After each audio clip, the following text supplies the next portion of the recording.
Bueno, ¿me siguen escuchando? Sí. Sí, Betsaida. Me escucho. Ok. Entonces, ¿lograron leer algo? Sí, Bueno, ¿qué captaron? ¿Qué captaron con la lectura primera que tuvieron? ok. Yo leyendo el Salmo 50 capto que Dios viene al juicio y lo primero que nos dice es que como Él ha recibido muchos holocaustos, muchos sacrificios, pero de las cosas de Él, que nosotros como hombre se le ha entregado nada propio del hombre. Entonces dice, la alabanza es lo que yo quiero. O sea, ahí me siento satisfacción con la alabanza, porque dice, conozco las aves, conozco los animales con los que me hace el sacrificio, y eso no es, eso es como que Dios dice, ¿por qué me das lo que es mío? No me das nada de lo que es tuyo. Ajá. Algo así entiendo yo aquí en Entonces, ¿cuál sería el juicio ahí? Si hay un juicio, ¿cuál sería? el juicio es, siento yo que es que el hombre no está dando nada de sí, sino que solo está dándole vuelta a lo que es de Dios y sigue pecando. O sea que es una relación vacía, una relación sin contenido, no hay nada. Exacto. Ok, perfecto, muy bien. Y luego, acuérdese que para poner en contexto el salmo hay que leer la introducción de los salmos para ver qué es lo que nos dice que son y todo, para ponerlo en un contexto literario. Y luego tenemos que ir viendo con el comentario. El comentario bíblico nos va a ir iluminando. Entonces, ese fue el Salmo 50. ¿Y solo leyó el 50 o también el 51? Voy a ¿O la solo? mitad voy a la mitad del 51 y lo que he captado, lo poquito que he captado de este es donde el hombre se, se siente tan culpable, acepta la culpa, pero le dice a Dios que no es totalmente culpable, ¿verdad? Porque como dicen, nací ya con el pecado y todo, ¿verdad? Pero entonces como que diciéndole a Dios que Él lo conoce y sabe cuál es su debilidad. ¿Verdad? Por ahí voy, por ahí voy. Por ahí va. Muy bien, muy bien. A eso falta añadir los comentarios para que lo que usted, solito usted, vaya viendo usted una autoevaluación de viendo con el comentario y con la introducción de los salmos, ver cómo está su interpretación, cómo la puede ir mejorando, si estaba bien, si se equivocó en algo. Ahí el mismo texto lo va a ir orientando. Ok, ¿Sí? perfecto. Muy bien. A ver, ¿alguien más?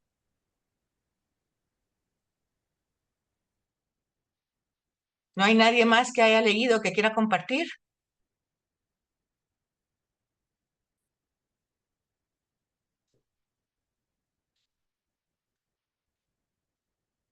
Hello.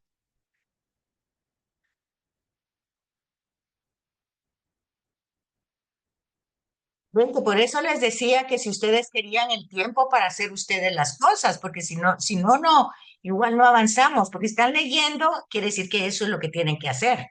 Pero están leyendo, todavía no pueden compartir.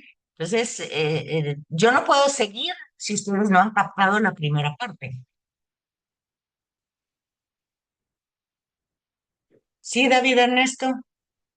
Gracias, Betsaida. Mil disculpas, le comento así rapidísimo. ¿Sabe qué es lo que me pasa a mí? Que yo me tengo que movilizar en los cursos, entonces se me dificulta demasiado leer en estos 10, 15 minutos que tenemos de receso. ¿No habrá una posibilidad que previo a la clase nosotros tengamos un poco de feedback de lo que vamos a tener, por ejemplo, para la semana Eso, y durante eso la es, semana? eso está en el portal, David. Eso está en el portal. Lo que pasa es que ustedes no ven el portal. Porque ahí está el video, ahí está todo y se los vuelvo a mandar al chat, pero es que ustedes no lo ven, entonces ahí ya no puedo hacer yo nada más. Todo lo que está en el portal ustedes lo tienen que ver, ustedes tienen que entrar, porque saben que lo que están haciendo es un estudio de ustedes, pero todo lo que se les manda es para que lo vean, no, no es necesario que se ponga, tienen que verlo, tienen que hacer un resumen, ustedes tienen que ir enseñándose, es una autopedagogía de ustedes mismos, entendiendo que el periodo no da tiempo, y más si ustedes no comparten sus dudas, sus preguntas, menos, porque no podemos avanzar. Ustedes tienen que ir enriqueciendo el tema, leyendo, introduciendo, si ya decimos vamos a trabajar los salmos, si ya tenemos un video, si ya tenemos los pasos que tenemos que hacerlo, tenemos que hacer para ir avanzando. Por eso les dije, quieren la media hora para leer y ver el video y entonces ustedes ya haciéndolo, pues entonces ustedes ya después pueden comentar. Yo les di ese chance, que tuvieran esta media hora que seguía o 40 minutos para que ustedes leyeran con atención, sacaran su esquema, vieran el video y entonces pues, igual esa clase, pero ya lo están haciendo ustedes mismos. Dijeron que querían oír comentarios, entonces aquí estoy.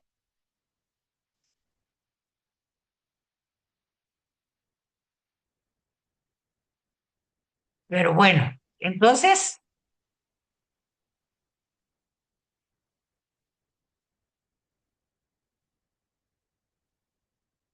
bueno, entonces vean,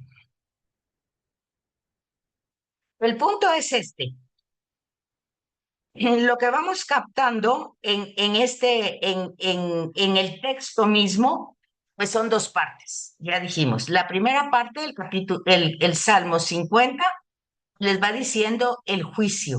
Y el juicio es bilateral, de dos partes. ¿Por qué? Porque realmente el profeta es el que está pues denunciando, pero al mismo tiempo este profeta que está denunciando, como no es él el ofendido, él no es un juicio, no es un acto contra el profeta, sino contra Dios. Entonces, por eso es bilateral porque el profeta representa, está hablando en lugar de Dios. Entonces hay el profeta mismo, Dios mismo que está hablando a través del profeta y el pueblo acusado. ¿Cuál es la falta de ese pueblo? ¿Cuál es el pecado de ese pueblo? Entonces está el juicio bilateral. En este salmo va a representar eso, un juicio bilateral, porque se está hablando, ese es el contexto. Un poco es el Salmo 50 va a representar la voz del profeta.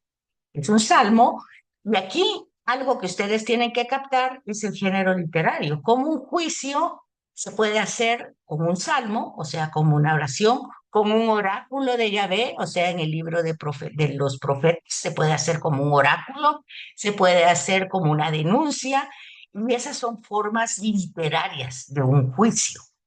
Entonces se puede hacer con un canto, se puede hacer con una narración, se puede hacer con una metáfora, como lo hace Natán con David, ¿verdad? Que le cuenta una historia y él saca la consecuencia, ¿verdad? Cuando él dice, bueno, el juicio es este, el que hizo ese malo no es otra persona, sino que eres tú. Al que tú ya sentenciaste a muerte es a ti mismo, con tu juicio, es un juicio bilateral.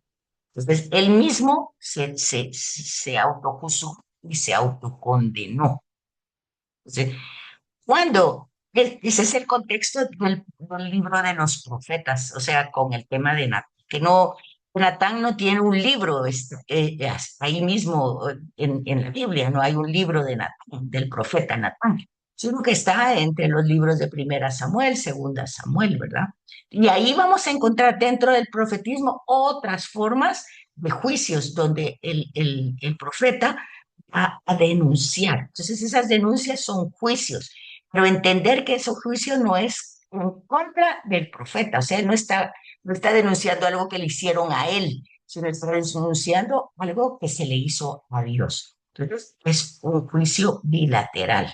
Y no, ahí dentro de ese juicio bilateral no sale el perdón, no aparece. En la sentencia tendrá siempre razón. Ese es el Salmo 51. En la sentencia tendrás siempre razón y en tu juicio brillará la rectitud. O sea, cuando Dios hace un juicio, pues no es un juicio arbitrario. Siempre vas a ver por qué está diciendo lo que está diciendo, ¿verdad? Entonces, es como entender esas partes que forma el Salmo 50 y el 51. Prácticamente el 51 es la reacción, pero de una persona, fíjense bien, El contexto es este, la reacción de una persona que tiene una relación con Dios, que peca sí, que falla sí, que mucho, muy grande, pero tiene una relación que cuando oye la denuncia o la acusación, pues no se justifica, sino que la asume, se da cuenta que pecador es, que así ha sido siempre, aunque tenga una relación con Dios, no es que se esté justificando y que está diciendo, como decimos ahora, como soy humano, todo puedo hacerlo, como soy humano, todo se me permite. No, no es esa postura la del personaje. Cuando dice, pecador me concibió mi madre, no es, bueno, como soy así. Tú tienes que entender, así me hiciste, así soy, pues. No es esa la interpretación. ¿Por qué? Ahí es donde no podemos interpretar solo el texto sin tener en cuenta todo el contexto. Porque desde Génesis tenemos que Dios lo que da al crearnos es su imagen y su semejanza. Sí, somos un puñado de barro, pero en ese barro insufló alientos de vida. O sea, la vida viene de Dios, no del barro.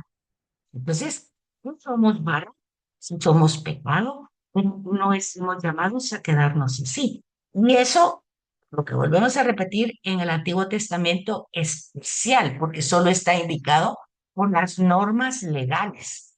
Pero estos salmos van más allá de las normas legales, porque el juicio no está diciendo, porque no cumples la ley, no está diciendo eso, sino está diciendo porque tu relación conmigo es vacía, no es por normativas legales, sino porque esa relación, no existe esa relación amorosa, está vacía. Haces cosas, pero lo que haces es mío, pues no me estás dando nada, no me estás reconociendo nada, ni me estás dando nada, ni estás haciendo nada, porque tu vida es vacía, no dice nada de lo que soy yo. Entonces, uno tiene que entrar al texto y ver más allá de la letra para entender lo que está diciendo el texto. Entonces, no es que está diciendo, bueno, tú me creaste humano y entonces soy humano, soy pecador, así soy, y ni modo, pues ya no podemos hacer más, ¿no? No es esa la interpretación. Ahí es donde nosotros tenemos que leer las notas de pie de página, ahí es donde tenemos que poner el contexto del Salmo con todo lo anterior, con la alianza, con la elección, con la promesa, con todo eso, que justamente los elegidos no son personas perfectas. Nunca dice que alguien que fue elegido es una persona que sea perfecta. Todos hacen ver sus limitaciones, que no pueden ser elegidos porque rechazan. Vimos por eso el ejemplo de Jonás. Jonás es elegido, pero no quiere. No entra en sus esquemas que Dios sea misericordioso. No podemos olvidarnos eso. Cuando vamos nosotros estudiando el Antiguo Testamento, todos los elementos que vamos aprendiendo tenemos que integrarlos en la predicación, no solo uno. Todos tenemos que irlos integrando porque todos nos están dando el fundamento de lo que es el Antiguo Testamento. Y al final, ¿qué es el Antiguo Testamento? Pues es una preparación del Nuevo. Todo nos lleva a Jesús porque nosotros tenemos que darnos cuenta en el Salmo que el Salmo 51 va a terminar, un corazón adolorido, tú no lo desprecies. Ahí va a quedar, pero no va a quedar el perdón, no va a ir, no sabemos al final. No perdonó. ¿Cómo quedó el juicio? ¿Cómo quedó la sentencia? No está dicha. Pero en el Nuevo Testamento sí está dicho. ¿Cómo quedó la sentencia? Pues sí está dicha. Que ya sabemos qué es lo que hace la encarnación, qué hace la redención, qué hace la Pascua. Entonces nosotros no nos podemos quedar en el Antiguo Testamento porque no somos judíos. Todo esto es una preparación para el nuevo. Lo mismo que está pasando con la cuaresma. La cuaresma no es más que la preparación para la Pascua. No nos podemos quedar con todo el Vía Crucis, con toda la penitencia, la limosna, todo eso forma parte de toda la vida, pero con un sentido de resurrección, con un sentido de Pascua, con un sentido de paso. Porque nosotros vamos, lo que dice Jesús, Dios no es un Dios de muertos, de vivos. Y entonces, si está vivo, pues entonces nos está dando mensajes de vida y no son mensajes informativos ni intelectuales, son de ponerlos en práctica. O sea, ¿cómo lo practico? Entonces, yo estoy leyendo el Salmo, pero también me estoy viendo a mí. Si yo voy a predicar algo, no lo voy a predicar de diente a labio, porque eso no tiene ningún sentido, sino que desde mi propio testimonio, desde mi propia experiencia de lo que es mi relación con Dios, yo me voy a ir dando cuenta. ¿Cuándo? Y uno de los temas más claros en este tiempo es cuando nosotros decimos, bueno, pues es que no necesitamos de la confesión, pues ¿para qué las penitenciales? ¿Para qué la confesión? Yo no he matado a nadie, no he robado, no le hago mal a ninguno. Al contrario, si puedo hacer el bien, lo hago. Bueno, pues ya se dieron cuenta ustedes que si entramos en juicio, y eso es justamente el Salmo, no es realmente el vacío de eso, porque hay una realidad que no la podemos obviar. Pecador nacimos, pecador fuimos concebidos. ¿Cómo? No, el pecado no es de otros, estamos integrados. Isaías lo va a decir. Soy un hombre pecador, soy un hombre de labios pecadores, en medio de un pueblo pecador. O sea, yo formo parte de ese contexto, no me puedo salir, porque no soy isla. Eso es el tema comunitario. Vean todos los elementos que tienen ustedes que ir integrando en una predicación. Primero el mensaje concreto de qué estamos hablando y luego realmente si estamos hablando del libro de los Salmos, pues estamos hablando del tema de la oración. Fíjense, por ejemplo, cuando Jesús está en la cruz, está orando el Salmo 22. Eso nosotros conocemos el Salmo 22, sabemos que Jesús desde siempre fue un hombre orante. No nos puede extrañar que Jesús esté orando en la cruz. No nos va a extrañar eso. Si vemos en su ministerio que se apartaba horas enteras, que antes va a Getsemaní. Entonces tenemos mucha evidencia de que Jesús es un personaje histórico orante. Quiere decir que se mantiene en relación amorosa con su Padre. Y eso que es Jesús. Imagínense nosotros que nos cuesta orar, que no entendemos, que no podemos, que no sabemos, todos los problemas que tenemos en ese tipo de relación. Porque creemos que el tema del fe es actividad, pero esa actividad no se puede llevar a cabo sin un fundamento, sin una relación personal con Dios, que es la oración. Entonces Jesús orante en la cruz, perfectamente comprensible, porque toda su historia, todas sus elecciones, sus promesas, sus discursos, sus sanaciones, lo hace frente a la oración con su Padre. Entonces está claro que es así. Entonces cuando Jesús dice, Dios mío, ¿por qué me has abandonado? Que está solo en Lucas, no está ni en Mateo, ni en Juan, ni en Marcos, está solo en Lucas. En Lucas presenta a Jesús orante. Entonces, el contexto. Pero hay una cosa más.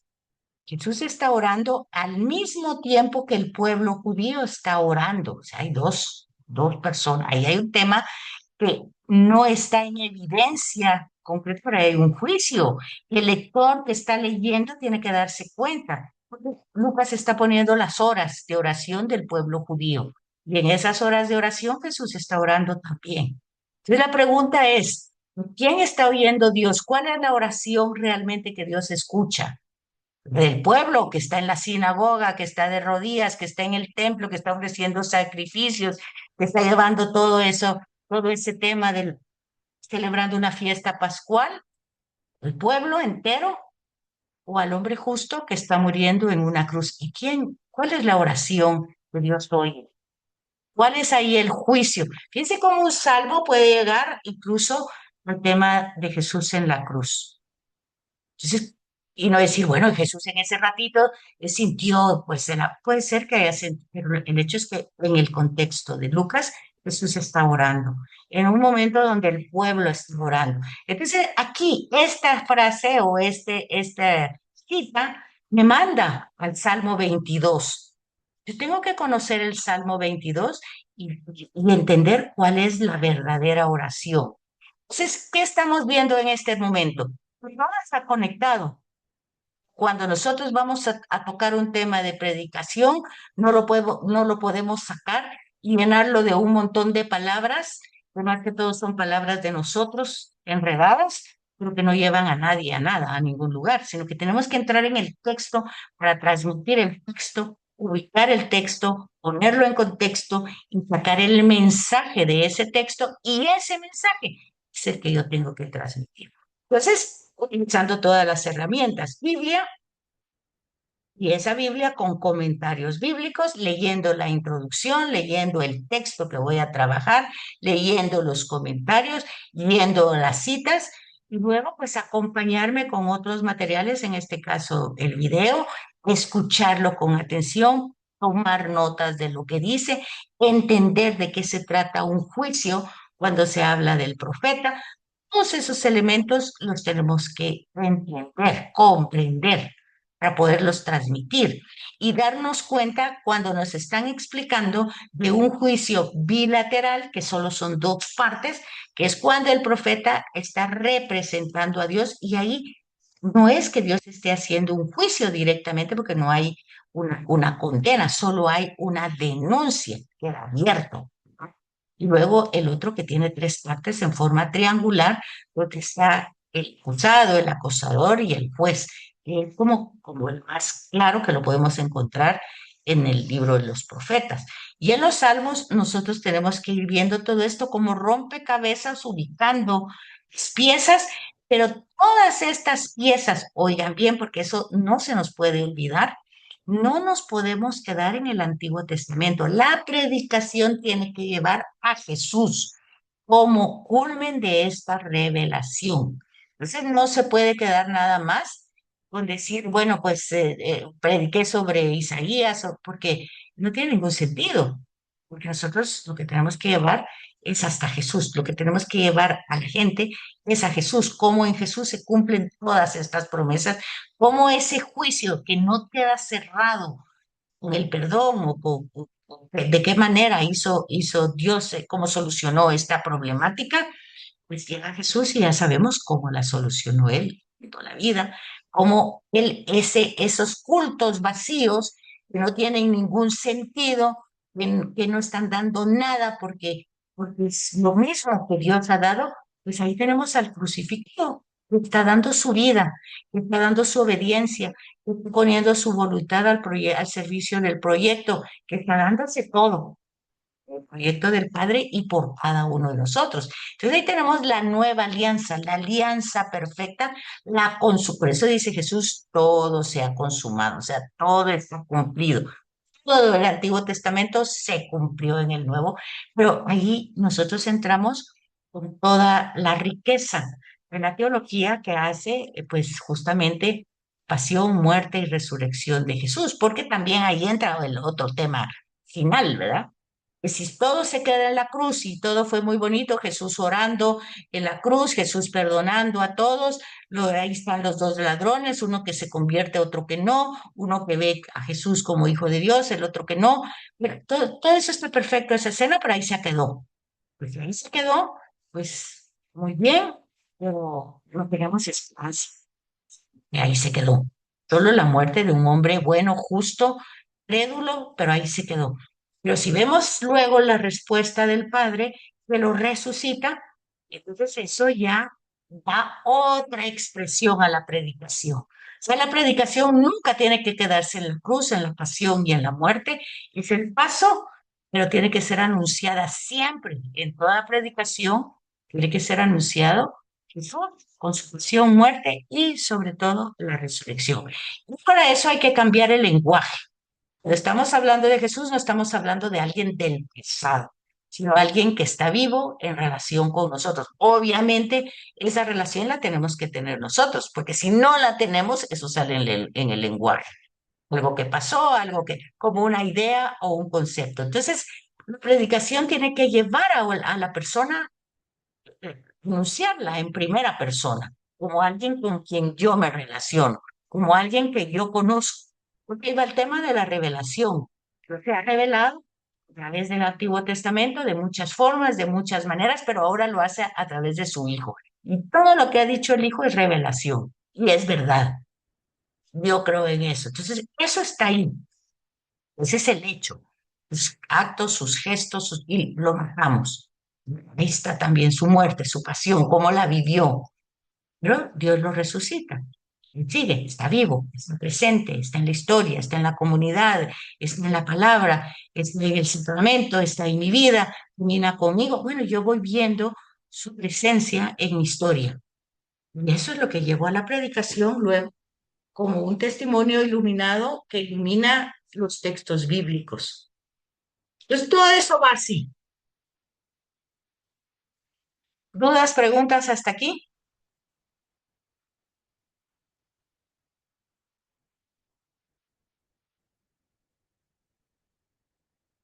¿Nadie tiene dudas? ¿Nadie tiene preguntas? Yo que con un temita, ahorita lo que decía Betsaida, de que toda la predicación y todo, el Antiguo Testamento es nuestra base, pero nos tiene que llevar a Jesús. Por supuesto. El culmen es Jesús para que el mensaje realmente tenga sentido. ¿Sí? Es lo que entiendo, pero sí tenemos que apoyarlo mucho con toda la escritura, profetas, en este caso, porque estamos hablando del Salmo, apoyado con el Salmo, pero tenemos que desembocar en Jesús hasta nuestros días. Es así es, ¿verdad? Hasta nuestros días quiere decir con nuestro testimonio, con nuestra realidad y relación que tenemos con Él. Porque el Antiguo Testamento, por eso dijimos al principio, el Antiguo Testamento es una historia que nos lleva a Jesús, no está terminada, no está terminada. Para los judíos está terminada, pero nosotros no somos judíos. Y para nosotros llega a su culmen de la revelación llega a su culmen con la persona de Jesús, con la persona histórica. Todas las promesas, todas las elecciones, todo lo que está en el Antiguo Testamento, la alianza, todo llega a su culmen, a su verdad, a su realización en la persona de Jesús. Y Jesús tiene todo ese proceso histórico de oración, de sufrimiento, de dolor, de pasión, de muerte, todo eso, y todo va teniendo sentido para Jesús. Todo va teniendo, no es una tragedia, no es un drama, es un compromiso, es una conciencia, es una relación viva con el Padre. Al final, pues el Padre le responde con la resurrección y se supone, porque así se supone, que nosotros nos reunimos todos, incluso estamos estudiando esto porque creemos en primera forma de esto. Lo único es que no sabemos cómo organizarlo. Entonces el estudio lo que hace es organizar o sistematizar esta experiencia de fe. Pero la experiencia se supone que la tenemos, porque si no la tenemos, pues estamos fritos. Porque, ¿qué vamos a decir? ¿Qué vamos a decir? ¿Vamos a decir ideas, conceptos? Vamos a decir, si no tenemos la experiencia de vida de una relación con él, de un testimonio de que así funcionan las cosas, entonces, si no tenemos eso, si solo tenemos el protagonismo de querernos parar en un lugar que nos aplaudan al final, pues no, ahí estamos pues muy perdidos. Pero tenemos que tener ese sentido de, como dice Juan Pablo II, si han encontrado a Cristo, porque todo te parte de un encuentro con Cristo, si han encontrado a Cristo, vivan con Cristo, estén con Él y anúncianlo en primera persona. Esa es la predicación, anunciarlo en la primera persona y fundamentando que esta primera persona, porque eso es lo que hace el Antiguo Testamento. Esta primera persona no nace del aire así que de repente apareció. Tiene todo un trayecto histórico desde Génesis. Ya vimos que la promesa está desde Génesis 3:15. El pecado no anuló el proyecto de Dios, sino que al contrario, lo va desarrollando a través y lo va anunciando en todos los libros, el tema de la salvación. Entonces, eso, yo les sugiero que si eso todavía no lo han comprendido bien, vayan desarrollando ustedes preguntas concretas. ¿Qué es lo que yo exactamente no entiendo todavía de mi fe? Porque entonces aquí entraría otro elemento importante que es el catecismo de la iglesia. Y en el catecismo de la iglesia, pues nosotros tenemos que ver cómo la iglesia nos propone ciertas verdades. Entonces, cuando nosotros vamos a predicar, no tenemos solamente el texto bíblico, tenemos dos documentos más, que es el Concilio Vaticano, que es una manera de actualizar esa historia de salvación para nuestra época, los documentos del concilio, que eso sería el magisterio de la iglesia. Como el magisterio de la iglesia está poniendo en contexto actual la tradición. ¿Y cuál es la tradición? Pues todo eso que se ha ido reflexionando a través de los siglos y que nos lo presenta el catecismo de la Iglesia. El catecismo nos presenta la tradición, el magisterio nos presenta la actualización con los documentos y la Biblia nos presenta los fundamentos de la revelación. Esas son las tres fuentes que nosotros tenemos que tomar en cuenta para predicar. No nuestras opiniones, porque no es la opinión nuestra la que necesita nadie, ni nuestros comentarios, ni nuestras ideas, ni nuestras perspectivas. Nosotros transmitimos un mensaje y ese mensaje es el que tenemos que tener claro. Y lo que tenemos que tener claro de ese mensaje es la forma literaria, o sea, el vehículo que se utiliza para transmitir ese mensaje. Entonces, en los videos que se han compartido hay mucha explicación, pero ustedes tienen que verlo con atención, apuntando. Y es que esa es la facilidad de un video. Ustedes lo pueden poner en pausa 10 minutos, pueden ver esos 10 minutos 4 veces, 5 veces hasta que lo comprendan. Y pueden utilizar la traducción, la transcripción también si quieren apuntar. Hay muchos elementos enriquecedores en un video. Ya cuando comprendí 10 minutos, paso a los otros 10 minutos, porque si quiero verlo todo mientras voy manejando, mientras estoy cocinando, mientras... Eso no se puede, pues, porque eso, cositas captaré, no, pero no estoy estudiando. Entonces, el video, pues, lo que hace es sustituir un texto. Es una manera fácil. Sí, yo puedo ir escuchando el video mientras voy manejando, pero entendiendo que eso lo tengo que volver a oír otra vez, tomando nota. Porque si solo con esa escuchada me quedo, pues no, no cumplió la función. Bueno, dudas, preguntas, porque ya vamos otra vez para terminar. Quedan 7 minutos. Yo tengo unas preguntas, Sí, hermano. licenciada. Sí, Sor, diga. Yo cuando veo el salmo, yo me quedo viendo quién es el profeta allí.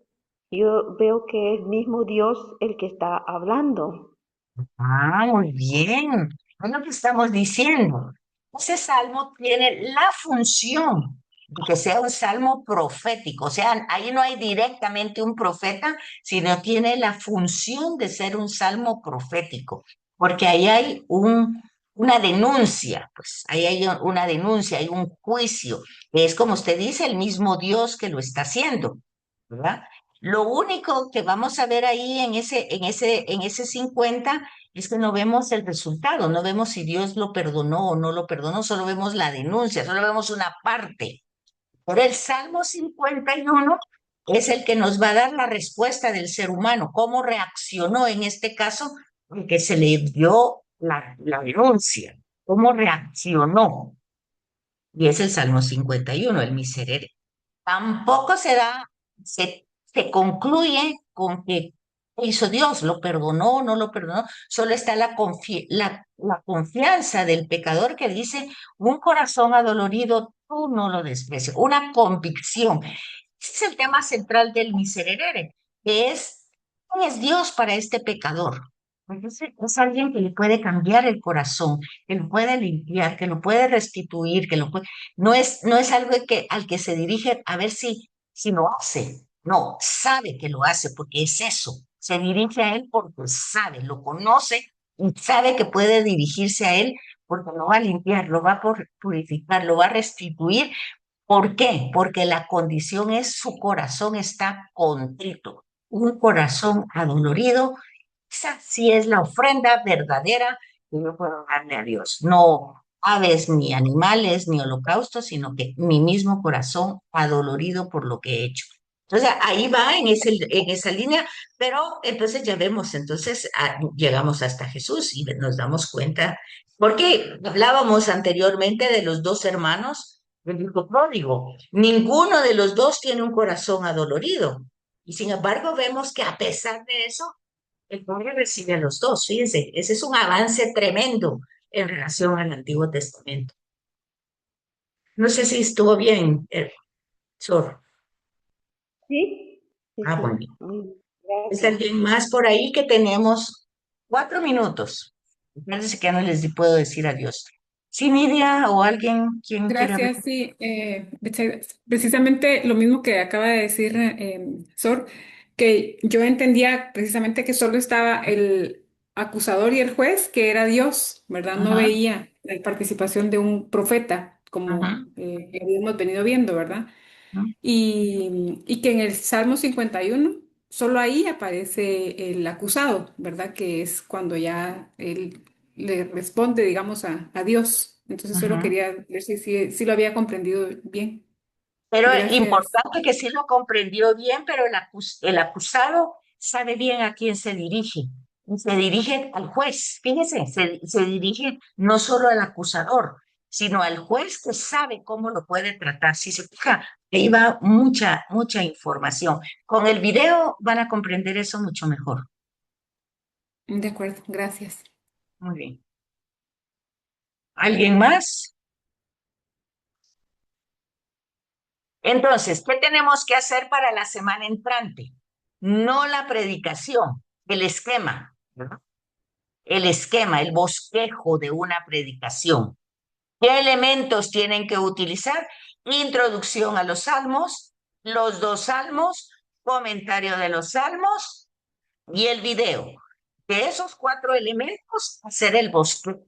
De lo que quiero es el bosquejo, no la predicación.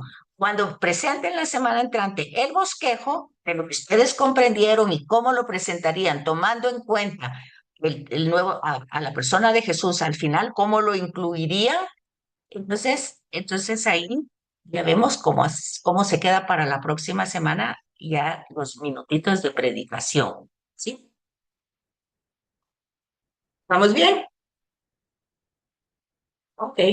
Y acuérdense que creo que la próxima semana es, todavía no estamos en Semana Santa, es el último miércoles, creo yo, de este, y después hay 2 semanas libres, ¿se acuerdan, verdad?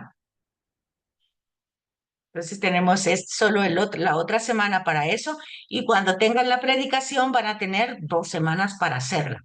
Van a iluminarlo con todo el tema de la Pascua y van a ver ustedes que se les va a enriquecer mucho. Entonces, muchas gracias. Quedan 2 minutos. No sé si hay alguien que quiera algo preguntar antes que se corte, porque ya se dan cuenta que se corta de romplón. ¿Todo bien? Todo bien. Bueno, Todo pues bien, gracias. Sí, todo entonces, bien. bueno, feliz noche. Entonces ahí tienen lo que hay que hacer. Y voy a ver si les puse eso para subirlo ahí, si no se los pongo para la semana entrante. Otra tarea ahí que sería solo subir el bosquejo. No sé si ya lo puse, pero si no lo puse, lo voy a poner. Muy bien. Ok, entonces, Gracias. feliz noche, que descansen. Sí, muchas gracias. La Feliz orden. noche. Buenas noches. Noche. Gracias, buenas noches. Buenas noches.